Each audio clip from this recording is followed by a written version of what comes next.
एक नगर के राजा चंद्र के पुत्रों को बंदरों से खेलने का व्यसन था। बंदरों का सरदार भी बड़ा चतुर था। वह सब बंदरों को नीति शास्त्र पढ़ाया करता था। सब बंदर उसकी आज्ञा का पालन करते थे। राजपुत्र भी उन बंदरों के सरदार वानरराज को बहुत मानते थे। उसी नगर के राजगृह में छोटे राजपुत्र के वाहन के लिए कई मेढ़े भी थे। उनमें से एक मेढ़ा बहुत लोभी था। वह जब जी चाहे तब रसोई में घुसकर सब कुछ खा लेता था। रसोई उसे लकड़ी से मारकर बाहर निकाल देते थे।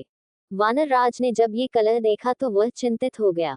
उसने सोचा, ये कलह किसी दिन सारे बंदर समाज के नाश का कारण हो जाएगा। कारण ये कि जिस दिन कोई नौकर इस मेढ़े को जलती लकड़ी से मारेगा, उसी दिन यह मेढ़ा घुड़साल में घुसकर आग लगा देगा।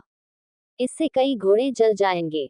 जलन के घावों को भरने के लिए बंदरों की चर्बी की मांग पैदा होगी। तब हम सब मारे जाएंगे। इतनी दूर की बात सोचने के बाद उसने बंदरों को सलाह दी कि वे अभी से राजगृह का त्याग कर दें। किंतु उस समय बंदरों ने उसकी बात को नहीं सुना।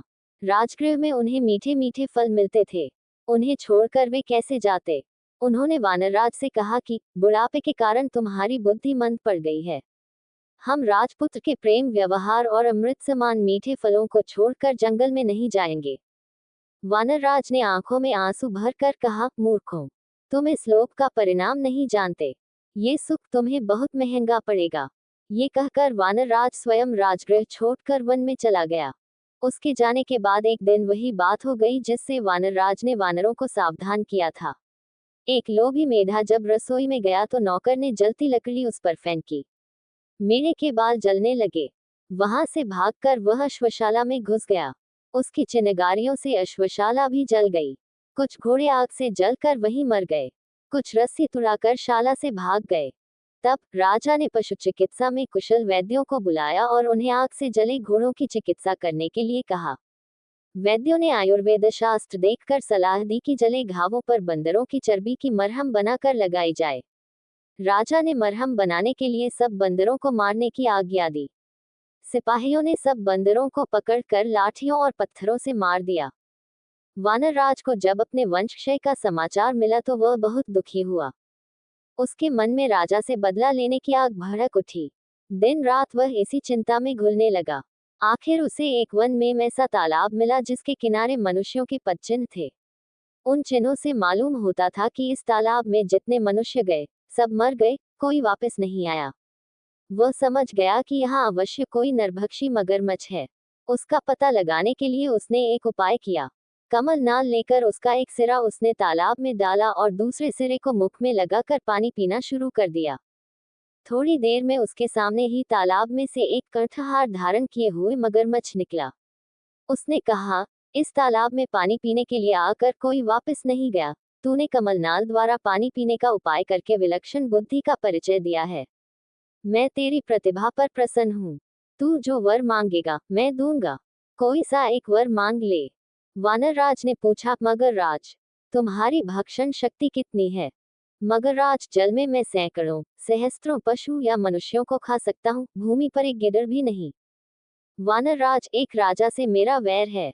यदि तुम ये कंठहार मुझे दे दो तो मैं उसके सारे परिवार को तालाब में लाकर तुम्हारा भोजन बना सकता हूँ। मगरराज ने कंठहार दे दिया। वानरराज कंठहार पहनकर राजा के महल में चला गया। उस कंठहार की चमक दमक से सारा राजमहल जगमगा उठा। राजा ने जब वह कंठहार देखा तो पूछा, वानरराज, ये कंठहार तुम्हें कहाँ मिला? वानरराज, राजन, यहाँ से दूर वन में एक तालाब है।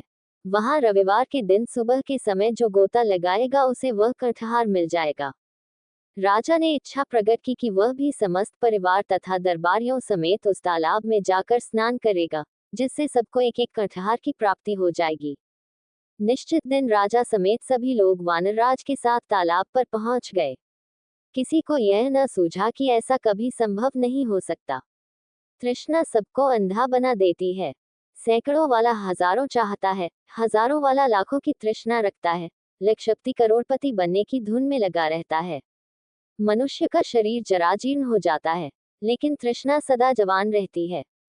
राजा की तृष्णा भी उसे उसके काल के मुख तक ले आई। सुबह होने पर सब लोग जलाशय में प्रवेश करने को तैयार हुए। वानरराज ने राजा से कहा, आप थोड़ा ठहर जाएं पहले और लोगों को कटहर लेने दीजिए। आप मेरे साथ जलाशय में प्रवेश कीजिएगा। हम ऐसे स्थान पर प्रवेश करेंगे जहां सबसे अधिक कटहर मिलेंगे। जितने लोग जलाशय में गए, सब डूब गए, कोई ऊपर न आया। उन्हें देरी होती देख राजा ने चिंतित होकर वानरराज की ओर देखा। वानरराज तुरंत वृक्ष की ऊंची शाखा पर चढ़कर बोला, महाराज, तुम्हारे सब बंधु बांधवों को जलाशय में बैठे राक्षस ने खा लिया है।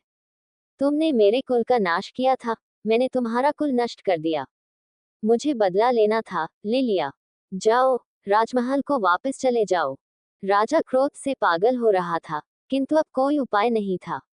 वानरराज ने सामान्य नीति का पालन किया था। हिंसा का उत्तर प्रतिहिंसा से और दुष्टता का उत्तर दुष्टता से देना ही व्यवहारिक नीति है। राजा के वापस जाने के बाद मगरराज तालाब से निकला। उसने वानरराज की बुद्धिमत्ता की बहुत प्रशंसा की। शिक्षा, लोभ बुद्धि पर पर्दा डाल देता है।